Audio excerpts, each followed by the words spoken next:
હાલો દોસ્તો, જય શ્રી કૃષ્ણ. કેમ છો બધા? મજામાં છો ને? મજામાં જ રહેવાનું. જે ઉપરવાળાએ ધારી હશે એ થશે. આપણે બસ આનંદમાં રહેવાનું. કારણ કે આપણું કર્યું કાંઈ થવાનું નથી અને ઉપરવાળો ધારશે એ થયા વગર રહેવાનું નથી. આ બે લીટીને હંમેશા કાયમને માટે યાદ રાખી અને બસ આનંદમાં રહેવાનું, મોજમાં રહેવાનું ને બસ મોજમાં જ રહેવાનું. તો ફરીથી એકવાર પરમાર કૈલાસબેન આપ સૌને જય શ્રી કૃષ્ણ અને આપ સૌનું સ્વાગત છે અમારી ચેનલ સૌરાષ્ટ્ર બ્લોગમાં. કારણ કે બહુ બધા પૂછે છે બેન તમારી ચેનલનું નામ શું છે? આજે મને ઘણા લોકોએ પૂછ્યું એટલે આપણે વિડીયોની અંદર જણાવી દઈએ કે જે લોકોને ખબર ન હોય એમને પણ ખબર પડી જાય. તો આપણી ચેનલનું નામ છે સૌરાષ્ટ્ર બ્લોગ 618. તો ચાલુ કરીએ આજનો વિષય, આજનો વિડીયો. તો બન્યા રહેજો વિડીયોની અંદર. આજનો વિષય કાંઈક એવો છે કે માણસ, હું, તમે, કોઈ પણ માણસ જ્યારે એકલો પડી જાય ને, કોઈ પણ માણસ જ્યારે એકલો પડી જાય, જ્યારે ઉદાસ થઈ જાય, જ્યારે એના જીવનમાં કાંઈક ઘટના ઘટી જાય અને પછી એ માણસના જે શબ્દો રહ્યા ને, એ માણસ જે બોલે ને એના જે શબ્દો હોય એ શબ્દો આપણા દિલને સ્પર્શી જાય એવા હોય છે. અને આજે કાંઈક એવા જ થોડાક શબ્દો તમારી સમક્ષ રજૂ કરવાના છે. કારણ કે જે વસ્તુ કૈલાસબેનને ગમે ને એ તમારા સૌની સામે અમે શેર કર્યા વગર રહેતા જ નથી, રહી જ નથી શકતા. કારણ કે જે મને ગમે એ તમને બધાને જાણવું, જણાવવું એ મને સારું લાગે છે. તો બને રહેજો વિડીયોની અંદર. તો એ લીટીઓ, એ થોડાક શબ્દો એ કંઈક આ પ્રમાણમાં છે. હાલો આપણે તમને કહી દઈએ.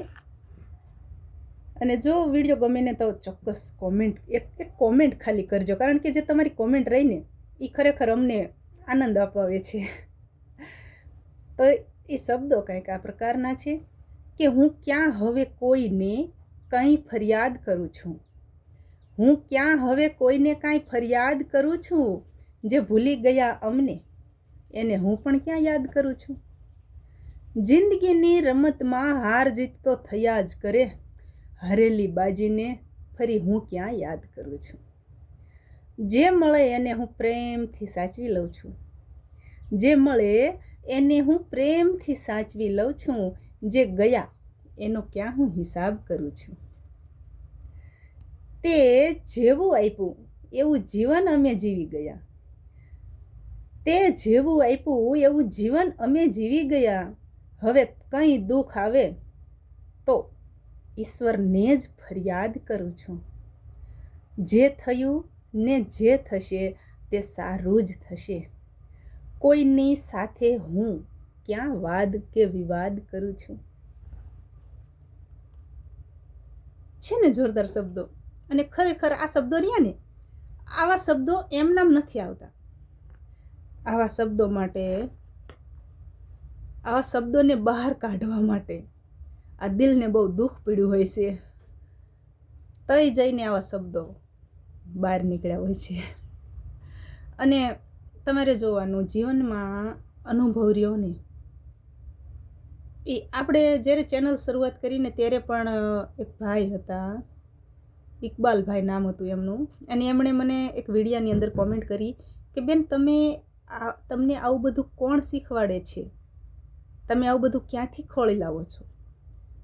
અને ત્યારે પાછી મારે એમની હાટું થઈને એક વિડીયો બનાવવો પડ્યો હતો. અને એ વિડીયાની અંદર મેં શોર્ટ વિડીયો, અને એ શોર્ટ વિડીયામાં મેં એમને એવું કીધું કે જીવન તમે જીવો અને અનુભવ કરો.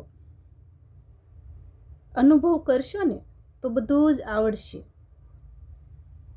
માત્ર ખાવું, પીવું, સૂઈ જવું, રાત પડી ગઈ, સૂઈ ગયા, સવાર પડ્યું, જાગી ગયા, આટલું રહ્યું એ જીવન નથી. જીવનમાં તમે અનુભવ કરો. અને જીવનનો અનુભવ રહ્યો ને એ આપણને બહુ બધું શીખવાડી જાય છે. તો સારું, હાલો આવા જ કાંઈક સરસ વિડીયો તમારી સમક્ષ રજૂ કરવાની કોશિશ કરીશું. અને ફરી મળીશું બીજા વિડીયોમાં. ત્યાં સુધી આપ સૌને જય શ્રી કૃષ્ણ. સદૈવ ખુશ રહેજો. અને વિડીયો ગમે તો કોઈકને શેર પણ કરજો. ઓકે.